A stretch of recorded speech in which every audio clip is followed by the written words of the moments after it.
नमस्कार। आप सभी को हमारे मंच पर जुड़ने की हार्दिक बधाई। आज 11 मई है।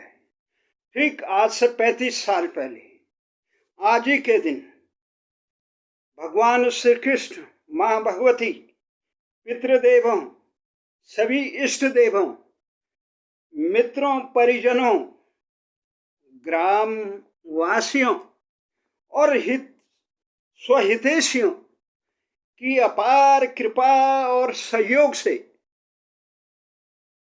मैं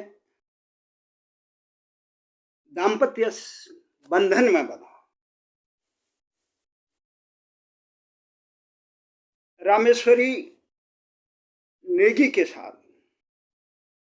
दाम्पत्य बंधन में बंधा। 35 साल हो गए।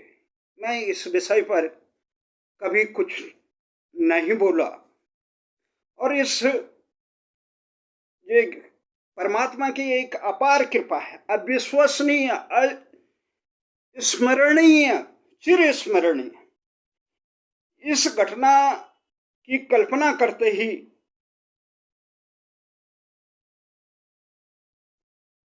रोमांच भर आता है।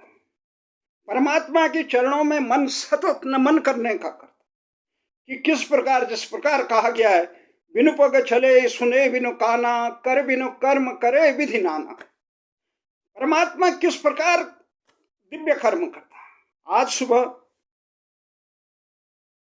जब मेरे बड़े बेटे रविलोचन ने अपनी मां को बधाई दी तो मैंने पूछा कि रवि क्या कह रहा था।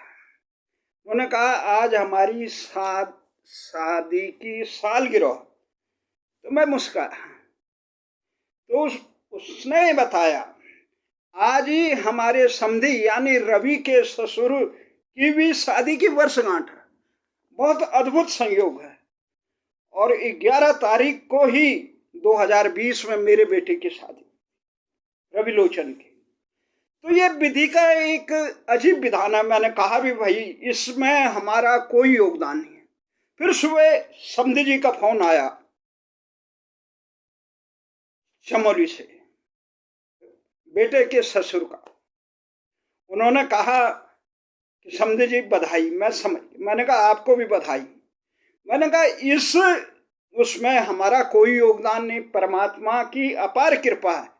उस कृपा के लिए हम उनके श्री चरणों में नमन करते हैं, क्योंकि ये संयोग और वियोग का निर्माण का जो एकमात्र होता है वो परमात्मा का होता है। अनंत कोटि ब्रह्मांड के चराचर को संचालित करने वाले परमात्मा, उस परमात्मा की इच्छा के बिना ये कुछ संभव नहीं है।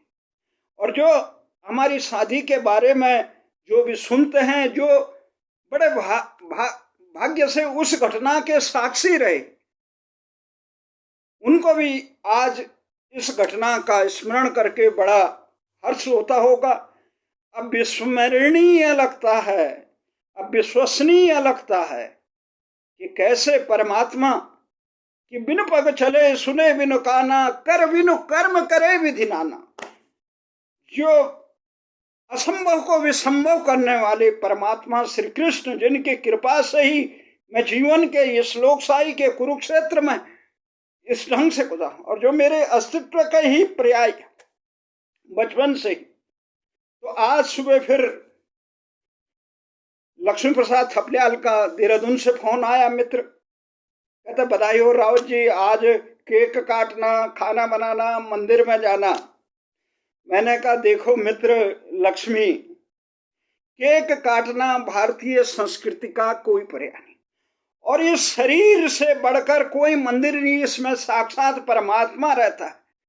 ये हमारे पारलौकिक 7 जन्मों को उतारने वाली ये नौका है जो परमात्मा ने दे रखी है। इससे बड़ा मंदिर नहीं। और इस शरीर को भोग लगाना, इसमें बैठे परमात्मा को भोग लगाना, यही पूजा। इसलिए इसे हम हर पल करते हैं। उसने अवसर दे रखा है, जिसे कहता है हो वही जो राम रच राखा, कर बिनु का कहे तर्क बड़ा विशाखा। तो इसलिए संसार के इस विचित्र नियम का जब हम साक्षी, तो मैं सबको बधाई देना चाहता हूं। उस घटना में मित्र अमित्र पक्षी विपक्षी जितने भी रहे, मैं उनको नमन करता हूं, क्योंकि मैं जानता हूं किसी का किसी से राग नहीं, किसी से द्वेष नहीं। सब परमात्मा के विधि के विधान के अनुसार। जिस समय केकई ने भगवान राम को कहा था, तो उन्होंने कहा कि राम, तुम मर्यादा पुरुषोत्तम हो, तुम साक्षात परमेश्वर हो, तो मुझे अपयश का भाग्य क्यों मनाया। तो ये लीलाएं हैं परमात्मा की। कोई पक्ष में रहता है, कोई विपक्ष में रहता है। स्मरण करता हूं उस दिन का, किस प्रकार से प्रचंड विरोध था और किस प्रकार से प्रचंड समर्थन था। सब अपने पाठ खेल रहे थे और उस पाठ के बीच परमात्मा ने हमें इसका पात्र बनाया। तो उनके श्री चरणों में नमन करता हूं।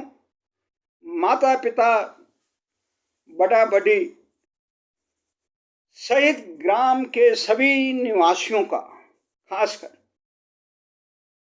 पुरुषोत्तम शास्त्री जी